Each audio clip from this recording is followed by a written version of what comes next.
নমস্কার বন্ধুরা, আমি আজকে আপনাদের একটা ইভিনিং স্ন্যাক্স করে দেখাবো, যেটাকে বলে বোড়ার ঘুগনি।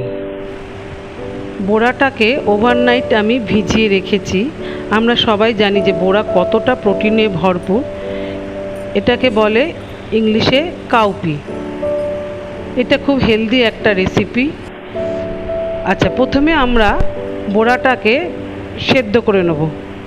খুব বেশি জল দেব না, কারণ খুব বেশি জল দিলে জলটা বেশি হয়ে যাবে, সেদ্ধ হতে দেরি হবে। 5-6টা সিটি দিলেই কিন্তু বোড়াটা সেদ্ধ হয়ে যাবে। এবার দেখি মশলা কি কি লাগছে। মশলার জন্য লাগছে হচ্ছে আদা বাটা, জিরে, তেজপাতা, শুকনো লঙ্কা। আর ভাজা মশলায় লাগছে হচ্ছিল, আমি জিরে আর তেজপাতাটাকে শুকনো করে ড্রাই রোস্ট করে ভেজে নিয়েছি, আর নুন, হলুদ আর গরম মশলা। আচ্ছা, প্রথমে আমরা কড়াইতে সামান্য তেল দিয়ে দিচ্ছি, কারণ আমি কিন্তু রান্নায় বেশি তেল ইউজ করি না, কারণ আমরা রোজকার যেই খাবার খাবো তার উপরই কিন্তু আমাদের স্বাস্থ্য নির্ভর করবে। তেলের মধ্যে আমি জিরে, তেজপাতা, শুকনো লঙ্কা ফোড়ন দিয়ে দিলাম। দিয়ে এবার সেদ্ধ করা বোড়াটা আমি ঢেলে দেব। আদা বাটা দিলাম।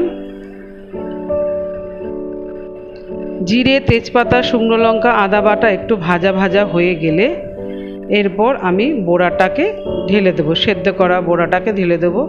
জলটা ফেলবো না, কারণ জলটা ফেলে দিলে কিন্তু এর খাদ্যগুণটাও কিন্তু জলের সাথে বেরিয়ে যাবে। জল শুদ্ধই বোড়াটাকে আমি দিয়ে দিয়েছি রান্না হতে। একটু নেড়ে চেড়ে এবার এর মধ্যে মেশাবো নুন এবং প্রয়োজন মতো নুন আর হলুদ। নুন আপনি আপনার পছন্দ মতন দেবেন। কিছুক্ষণ নাড়াচাড়া করার পর আমি এর মধ্যে কিন্তু বাকি মশলাগুলো মেশাবো। ভাজা জিরে আর তেজপাতার গুঁড়ো,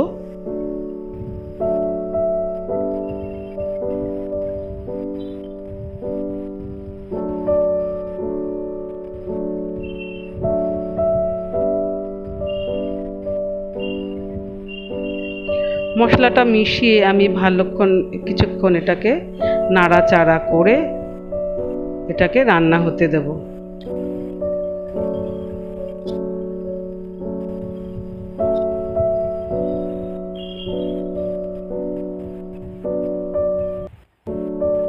একটা ঢাকনা দিয়ে এটাকে ঢেকে দেব, যাতে মশলাটা ভালো করে বোড়ার সাথে মিশিয়ে যায়।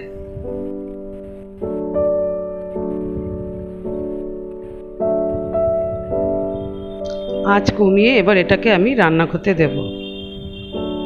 কিছুক্ষণ পর ফিরে এলাম। আমাদের বোড়া মশলার সাথে মিশে গেছে। দেখতে পাচ্ছি আমরা যে বেশি জল নেই, জলটাও শুকিয়ে এসছে। এই পর্যায়ে এর মধ্যে কিছু কিন্তু মশলা মেশাতে হবে। আমি এর মধ্যে দিচ্ছি সামান্য চিনি এবং গরম মশলা। চিনিটা আপনারা পছন্দ মতন দেবেন, তবে বোড়াটা একটু মিষ্টি মিষ্টি হলে কিন্তু এর টেস্টটা বাড়ে। কিন্তু যাদের চিনি খাওয়া বারণ তারা চিনিটাকে অ্যাভয়েড করতে পারেন।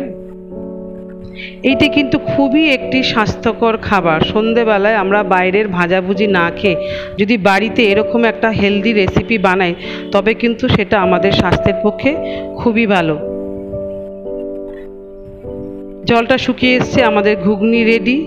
আপনি এটা শুধু শুধু খেতে পারেন, কিংবা মুড়ির সঙ্গে খেতে পারেন লঙ্কা পেঁয়াজ দিয়ে। ভিডিওটা কেমন লাগলো জানাবেন। ভালো লাগলে লাইক করবেন, শেয়ার করবেন। ধন্যবাদ।